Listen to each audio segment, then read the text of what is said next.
Today we are going to discuss the studio era in Indian cinema.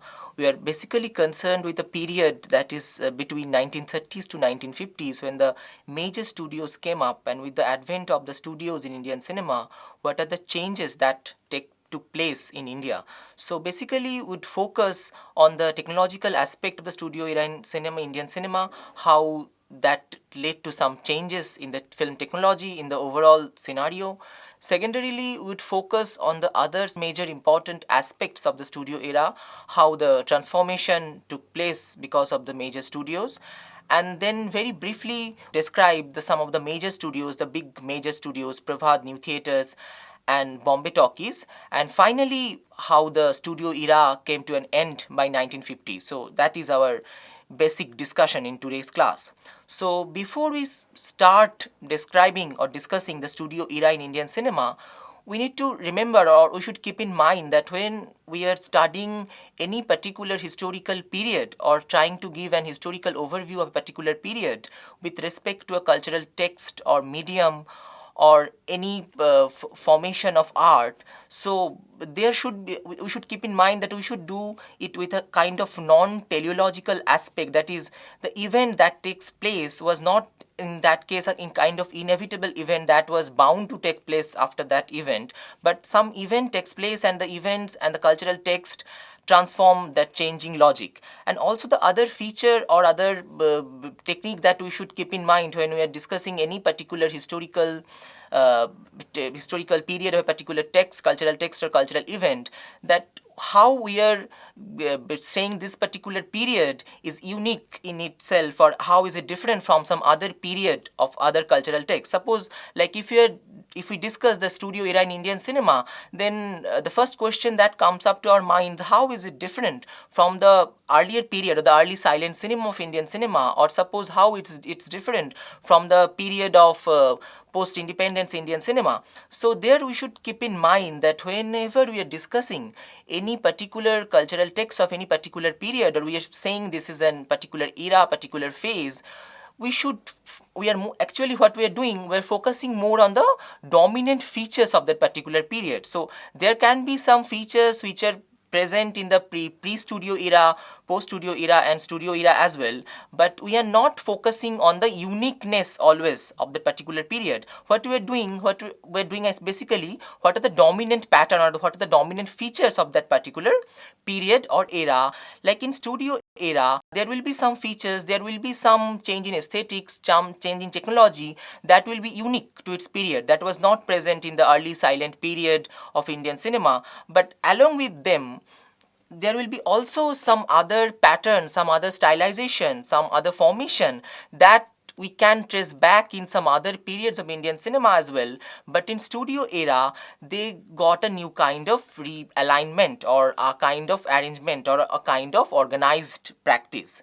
So basically, when in 1930s the major studios came up in India, and they almost swallowed up actually, the small production units or the small production houses in India, a serious change that takes place in terms of the film economy, like the pattern of the film production, film distribution, film exhibition, and also a rise of expert technicians, like who were skilled in their individual field. Like before the emergence of studio era, when the early silent period cinema we are habituated with, there was no such job responsibility, division of job responsibility in the field of cinema. But with studio era, we see this rise of the division of job responsibility, and that is again something not new to Indian cinema, or unique to Indian cinema, that happened in Hollywood or the film practice of USA as well.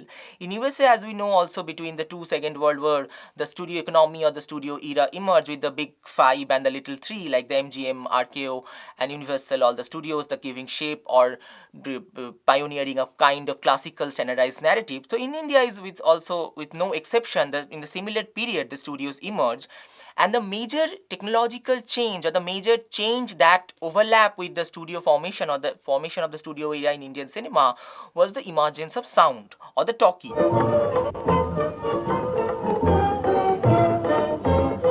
With the advent of sound, several other changes or transformation also took place. Like suppose the issue of language that came up majorly. Like what would be the standard Indian language for Indian cinema? Because until the silent or mostly in the silent period of Indian cinema, because language was not a major issue. Like it's mostly the narrative action and the images that was the important issue for the filmmakers or the film producers. But with the advent of sound and with the introduction of dialogue delivery in the film sequences, so what would be the standard Indian language that become a pressing issue in all these major studios like Pravat New Theatre, Bombay Talkies? And we have to also remember that by 1930s or this particular period in early 1930s, 1940s, Hindi was not established as the national language of India. So there is this trial and error method. So what should be the Indian language they should use, whether it should be Marathi, Bengali, Hindi, Tamil, Telugu, or etc., or some other languages. And many of these independent or major studios, they had this nationalist aspiration, so they also tried to make some nationalist cinema for a national audience base. Like New Theatre tried to make and actually New Theatre made or produced a series of bilingual films, so with the Pravat or Bombay Talkies, so the same films was like made in Bengali and Hindi or some other different Indian languages. So the question of nationalism or the question of nation and region, that also become an important or pressing issue for the Indian cinema. And also with the advent of sound, we have to remember that the major change that took place in the film editing, like there was a movement from the icon to the more to the action, from the action to more to the dialogue delivery, or there is an important thing that before it was the action cut, like when the action is taking place on screen and the action is finished and we have a cut, and next to in the next scene we have a new action that would take place. But with the advent of sound in the film editing or scenario in Indian cinema, the dialogue cut become the more dominant form of film editing. Like when one or two characters or three or four more characters, they are encountering, they are interacting with each other, so dialogue cut become almost a norm in the Indian cinema. And also with the advent of sound, we have to remember also the emergence of the background score or the playback singing. Like Bhagya Chakra, the first film which used the playback singing as its important film aesthetic. So that is also something that going to be the pioneering film aesthetics or the pattern of Indian cinema. So these are the things, these are the issues, these are the concerns or aspiration or anxiety that transform the film industry in a great way. And that also was reflected in terms of the film acting, because till the silent era it was okay to hire a particular actor or actress who is good with the acting skill or the body language and everything. But after the sound, emergence of sound, also his articulation, his dialogue delivery capacity and everything became equally important. And the film journals or the film magazines of this particular period, if one follows or follow the film journals of this particular period, they follow this aspiration, this anxiety, this concern of the newly changed medium. Like suppose if I am quoting from a 1931 Puja issue of Filmland, when Niranjan Pal wrote that with talkie's advent, old values went by the board and new values which would have regarded as deficits in the old days took their pride. Principles which had been looked upon as almost sacred were scrapped without compunction. Even action on which and on which alone the silent pictures were built was no longer a first essential. In place of action, human psychology and characterizations have become very important factors in the progressive development of successful talkies. So human psychology, what Niranjan Pal actually tried to mean, the human psychology, what was not that much important in the silent period of Indian cinema, that takes a major role in with the advent of sound and basically with this studio made film production. So these are the new changes that is giving shape to this new medium called cinema, and also its novelty, the novelty of the medium, that also became something important to focus on. So along with the new acting style, new editing technique, new cinematography, new film logistics, film aesthetics as per se, there are this other concern over the national region, what would be the aspiration, what would be not, and also the question of realism or melodrama also came up. Like what should be the ideal nature of Indian realism, and whether the Western realistic mode or the realism that we used to see in the Western cinema or in Hollywood would be fit for the Indian cinema or for the Indian audience. We should need a new mode of realism, we should need a new mode of drama, tension, melodrama and all that also becomes something important to focus on. Like in Western technique, if I just give an example, or if I try to compare between the period of cinema in both these countries, like in Western countries and in India, the self-reflexivity was not that much important in the narrative cinema or in the standards narrative cinema in the West, except the modernist technique like some Soviet montage or some other European modernist technique.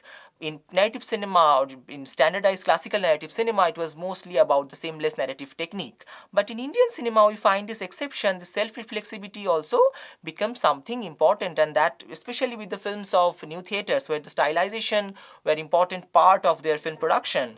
The long track shot of Mukti, if you can focus or if you can remember, or the kind of designing of the cinematography in Devdash that Mukti followed. So these are the some pressing issues, pressing needs, or the new features of the studio era that were like working to give shape this new medium called cinema. So novelty was also important, and also the influences. Like on the one hand, the Western narrative model, the Hollywood, the realism, the seamless editing pattern and cinematography was important. But along with that, our own indigenous Indian medium like theater, like Parsi theater, or in case of new theater that would be the Bengali literature, or in case of Prabhat that would be the Sangeet Natak, a particular theatric genre of Marathi theater tradition, that also contributed to this medium of cinema. So it's a kind of heterogeneity of those diverse forms. Like on the one hand, cinema was influenced, cinema was formed or taking its shape from following the logistics of the Western filmmaking technique. On the other hand, the indigenous Indian tradition of theater, drama and painting, they also trying to give a shape to this new filmic medium.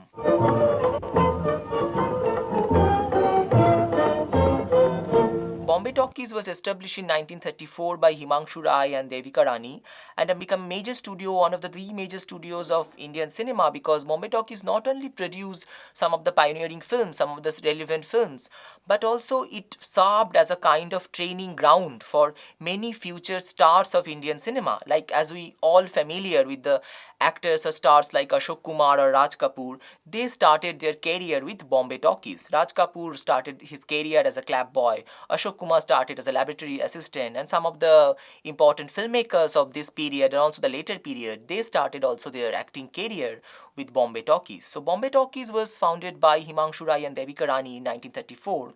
Himanshu Rai, just to go to their brief biographical sketch, Himanshu Rai went to Germany and then London, and he was trained as a filmmaker abroad. And when he was planning to make his first feature film Light of Asia, he hired Devika Rani as an art director of his film, and together they formed this studio. This established this studio called Bombay Talkies, and in the initial years, the one of the mansion of a businessman they use as their office. So Bombay Talkies cinema became famous for the stylization, for some particular kind of genre division, dialogue delivery, its stardom, and the overall style. But along with that, Bombay Talkies cinema was also criticized for not commenting on the social political situation of India, or not making quote unquote the socially aware film like the other studios like Filmistan or Prabhat were engaged with. So Bombay Talkies, you have to remember, if we just go over the names, like some of the important names like Jawani Ka Hawa, Janam Bhumi, Jiban Naiya,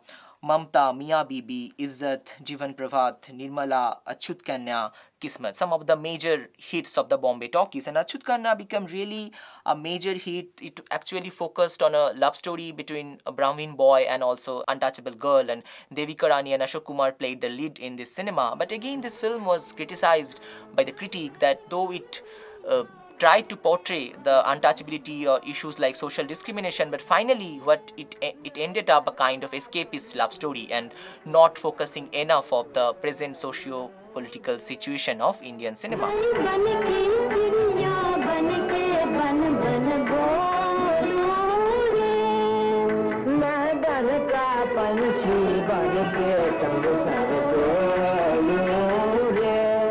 But Bombay Talkies also became important for the kind of corporate house film production that it started, one of the pioneering studio of that time. And author like Lolit Joshi wrote that perhaps Bombay Talkies was India's first film company that was established modern corporate business. So that idea was very important for Bombay Talkies. And the famous Urdu writer Sadat Hasan Manto, he also wrote that Himanshu Rai was an extremely hardworking filmmaker. He laid down the foundation of the Bombay Talkies in such a manner that it would appear as an ideal production houses. So that is in brief the pioneering attempt of Bombay Talking, or some of the points that is important for the overall historical narrative of Indian cinema.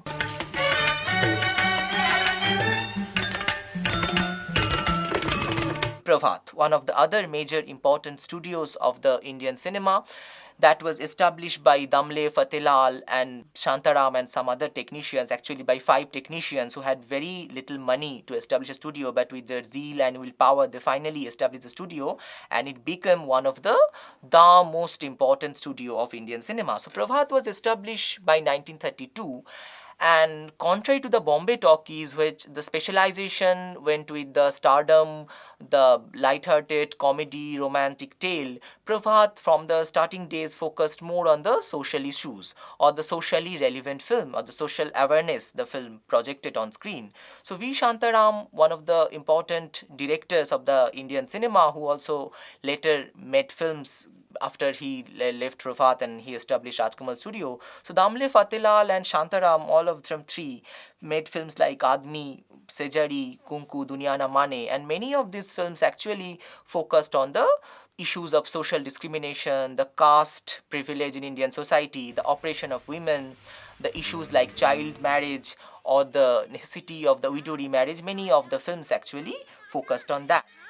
The most important film that we remember with the Prabhat's pioneering attempt in the Sant Tukaram. Sant Tukaram was a film made by Damle and Fatehilal, and Bishnupat Pagnis did the lead role in this film, actually centered around a Bhakti saint of this period. But what the film did with this idea of the saint film, it gave a new stylization or new aesthetics to this particular genre.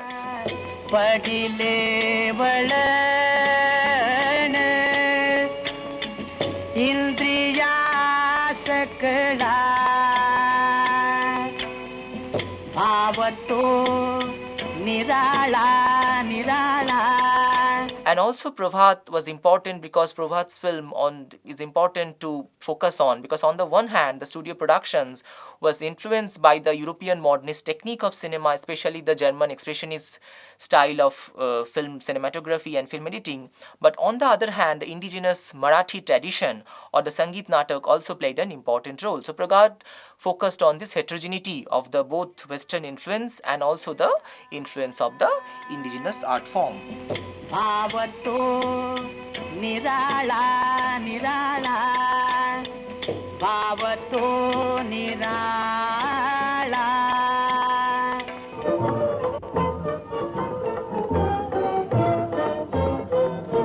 New theatres that was established by B.N. Sarkar in 1931. So what New Theatre did in the landscape of Bengali culture and also the Indian cinema, it focused certain kind of narrative which was mostly adaptation of the Bengal literature, and it gave birth through a specific kind of film styles or film template that was not important only for the time period they are making the film, but also in the future decades. When we are going to discuss the pioneering attempt of the new theatres in the Bengali cinema or in the national cinema, the one thing that is important to remember, that new theatre also, with new theatres, the also initiated the presence of the Bhadralok culture in Bengali cinema. That also became the template for Bengali cinema in the coming years like 1950s and 1960s and other decades.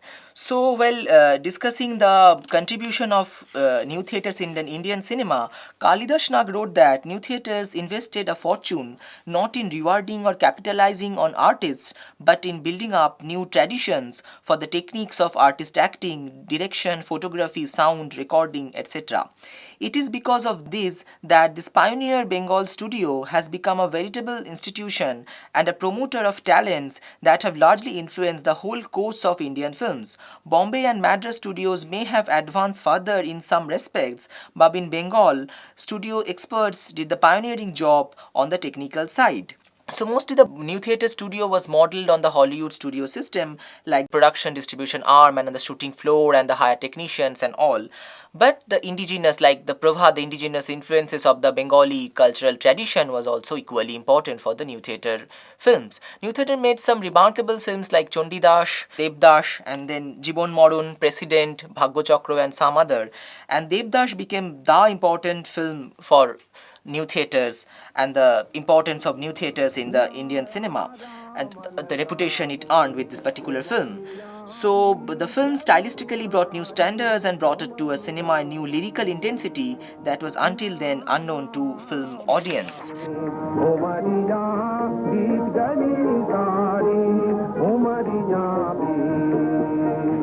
New theatre production, this Bengali cultural rhetoric or the values of the Bengali culture or Bengali literature, that become something important. And serious names like Kazi Nazrul Islam, Shailaja Ranjan, Premankur Atorthi, even Rabindranath Tagore was in some part had association with this particular studio in Bengal. So it earned a kind, not only a kind of successful, it earned its respect or reputation not only as a kind of successful film production unit but also a kind of cultural institution. That is something new or something unique to new theatres that was not so much evident in other studio productions of Indian cinema at that particular period. So new theatre presented a kind of cultural emblem, a kind of template of Bengali cinema, and again what we have to remember, a presence of particular class that is so important in the behind the popularity or the success stories of new theatres. So all these major studios like Bombay Talkies, Prabhat and New Theatre obviously reached a new milestone in the Indian cinema and which would become important thing for the following decades.